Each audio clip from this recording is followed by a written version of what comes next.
Cricket പ്രേമികൾ ആകാംക്ഷയോടെ കാത്തിരിക്കുന്ന IPL 2026 ഒന്നാം ക്വാളിഫയർ മഹാപോരാട്ടത്തിൽ ഇന്ന് പോയിന്റ് ടേബിളിലെ ഒന്നാം സ്ഥാനക്കാരായ റോയൽ ചലഞ്ചേഴ്സ് ബാംഗ്ലൂരുവും രണ്ടാം സ്ഥാനക്കാരായ ഗുജറാത്ത് ടൈറ്റൻസും മനോഹരമായ ധരംശാലയിലെ സ്റ്റേഡിയത്തിൽ വെച്ച് നേരിട്ട് ഫൈനൽ ടിക്കറ്റിനായി ഏറ്റുമുട്ടുകയാണ്. ലീഗ് ഘട്ടത്തിൽ 18 പോയിന്റുകൾ വീതം നേടി തുല്യശക്തികളായി മാറിയ ഇരു ടീമുകളും നേർക്കുനേർ വന്ന ചരിത്രത്തിൽ 4-4 എന്ന നിലയിൽ തുല്യത പാലിക്കുന്നതിനാൽ ഇന്നത്തെ മത്സരത്തിലെ പ്രവചനം അസാധ്യമാണെന്ന് തന്നെ പറയാം. പ്രത്യേകിച്ചും ഗുജറാത്ത് ടീം തങ്ങളുടെ ചരിത്രത്തിൽ ആദ്യമായിട്ടാണ് ധരംശാലയിലെ വേഗമേറിയതും സ്വിംഗ് ലഭിക്കുന്നതുമായ പിച്ചിൽ കളിക്കാനിറങ്ങുന്നത്.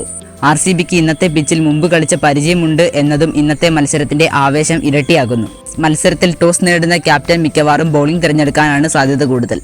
കാരണം പവർ പ്ലേ ഓവറുകളിൽ ഈ സീസണിൽ ഏറ്റവും കൂടുതൽ വിക്കറ്റുകൾ വീഴ്ത്തിയ ഗുജറാത്തിന്റെ പേസ് നിരയും വിരാട് കോഹ്ലിയുടെ നേതൃത്വത്തിലുള്ള RCBയുടെ ശക്തമായ ടോപ്പ് ഓർഡറും തമ്മിലുള്ള പോരാട്ടമായിരിക്കും കളിയുടെ ഗതി പൂർണ്ണമായും നിശ്ചയിക്കുക. തോറ്റാലും ക്വാളിഫയർ 2 ഫൈനലിലെത്താൻ ഇരു ടീമുകൾക്കും ഒരവസരം കൂടി ഉണ്ടെങ്കിൽ പോലും സമ്മർദ്ദം ഒഴിവാക്കി നേരിട്ട് ഫൈനലിലേക്ക് യോഗ്യത നേടാനായിരിക്കും ഇരു ടീമുകളുടെയും ലക്ഷ്യം. ഇന്നത്തെ ഈ മഹാപോരാട്ടത്തിൽ ധരംശാലയിൽ ആര് വിജയിക്കും? നിങ്ങളുടെ അഭിപ്രായം താഴെ കമന്റ് ചെയ്യൂ.